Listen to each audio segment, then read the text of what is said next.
শুনছিলেন শিরোনাম, এবারে বিস্তারিত। জুলাই অভ্যুত্থানের আত্মদানকারীরা ইতিহাস সৃষ্টি করেছে, এমন মন্তব্য করেছেন প্রধান উপদেষ্টা ডক্টর মোহাম্মদ ইউনূস। জুলাই অভ্যুত্থানের শহীদদের কয়েকজনের পরিবারের সাক্ষাৎ করতে রাষ্ট্রীয় অতিথি ভবন যমুনায় গেলে কথা বলেন তিনি। এ সময় তিনি বলেন, যারা দেশে বিশৃঙ্খলা করবে তাদের বিরুদ্ধে কঠোর ব্যবস্থা নেওয়া হবে। প্রধান উপদেষ্টা জানান, আন্দোলনের শহীদদের পরিবার প্রতি মাসে পাবে 20,000 টাকা করে ভাতা।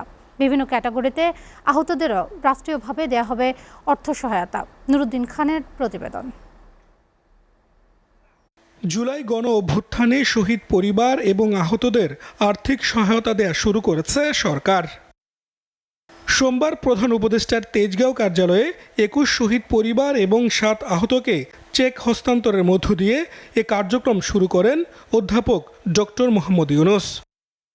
প্রধান উপদেষ্টার সঙ্গে বৈঠকে জুলাই গণ অভ্যুত্থানে সংগঠিত হত্যাকাণ্ডের বিচার, জুলাই গণ অভ্যুত্থানে পরিদফতর গঠন, আহত ও শহীদ পরিবারের রাষ্ট্রীয় সম্মাননা সহ বিভিন্ন বিষয়ে আলোচনা হয়। আপনি ইতিহাসের স্রষ্টা, আপনার ছেলে, আপনার সন্তান, আপনার ভাই।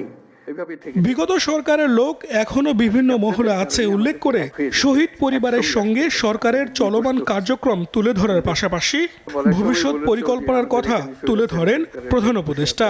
সে তার সমস্ত স্বভাব পরিবর্তন করে আমাদের সবার সঙ্গে মিশে যাবে, এটা হবে, কিন্তু তার স্বভাবে সে চলতে থাকবে আমার সামনে দিয়ে।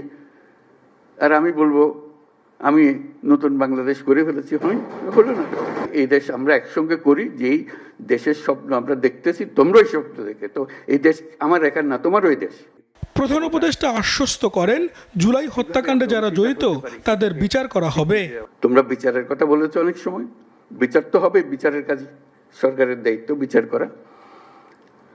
এবং তোমরা তাৎক্ষণিক বিচার চেয়েছো, এখানে অনেকে তাৎক্ষণিক এক্ষুনি বিচার চাই। বিচারের মুশকিল হলো যে তাৎক্ষণিক হয় না এই জিনিস, কারণ তাৎক্ষণিক হতে হলে অবিচার হয়ে যায়।